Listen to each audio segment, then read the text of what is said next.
ओम नमो भगवते वासुदेवाय। भगवत गीता के 7वें अध्याय का महात्म्य। भगवान शिव कहते हैं, पार्वती, अब मैं 7वें अध्याय का महात्म्य बतलाता हूँ, जिसे सुनकर कानों में अमृत राशि भर जाती है। पाटलिपुत्र नामक एक दुर्गम नगर है, जिसका गोपुर बहुत ही ऊंचा है। उस शहर में शंकुकर्ण नामक एक ब्राह्मण रहता था। उसने वैश्यवृत्ति का आश्रय लेकर बहुत धन कमाया, किंतु ना तो कभी पितरों का तर्पण किया और ना देवताओं का पूजन ही।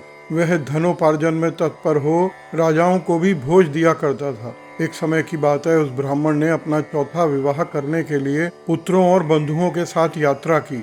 मार्ग में आधी रात के समय जब वह सो रहा था, एक सर्प ने कहीं से आकर उसकी बाहों में काट लिया। उसके काटते ही ऐसी अवस्था हो गई कि मणि, मंत्र, औषधि आदि से भी उसके शरीर की रक्षा असाध्य जान पड़ी। तत्पश्चात कुछ ही क्षणों में उसके प्राण पखेरु उड़ गए। फिर बहुत समय के बाद वह प्रेत सर्प योनि में उत्पन्न हुआ। उसका चित्त धन की वासना में बंधा था।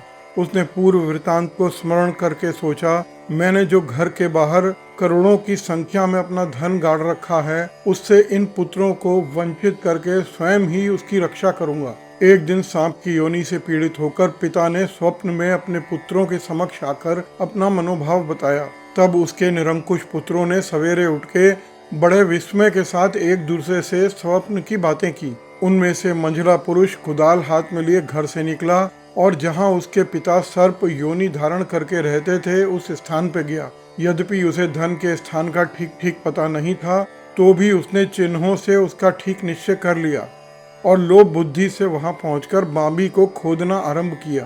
तब उस बांबी से बड़ा भयानक सांप प्रकट हुआ और बोला, ओ मूढ़, तू कौन है, किस लिए आया है, क्यों बिल खोद रहा है, अथवा किसने तुझे भेजा है? यह सारी बातें मेरे सामने बता। पुत्र बोला, मैं आपका पुत्र हूँ, मेरा नाम शिव है। मैं रात्रि में देखे हुए स्वप्न से विस्मित होकर यहाँ सुवर्ण लेने के कौतूहल से आया हूँ। पुत्र की यह लोक निंदित वाणी सुनकर वह सांप हंसता हुआ उच्च स्वर में इस प्रकार स्पष्ट वचन बोला, यदि तू मेरा पुत्र है तो मुझे शीघ्र ही बंधन से मुक्त कर।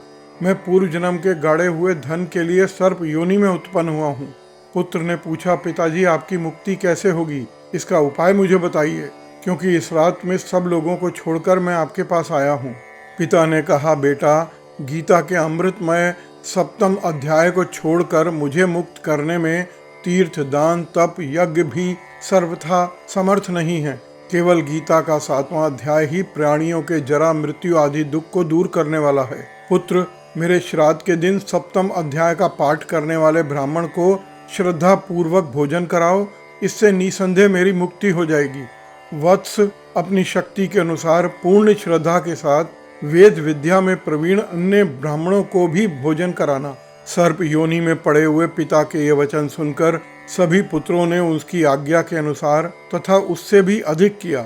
शंकुकर्ण ने अपने सर्प शरीर को त्याग कर दिव्य देह धारण किया और सारा धन पुत्रों के अधीन कर दिया।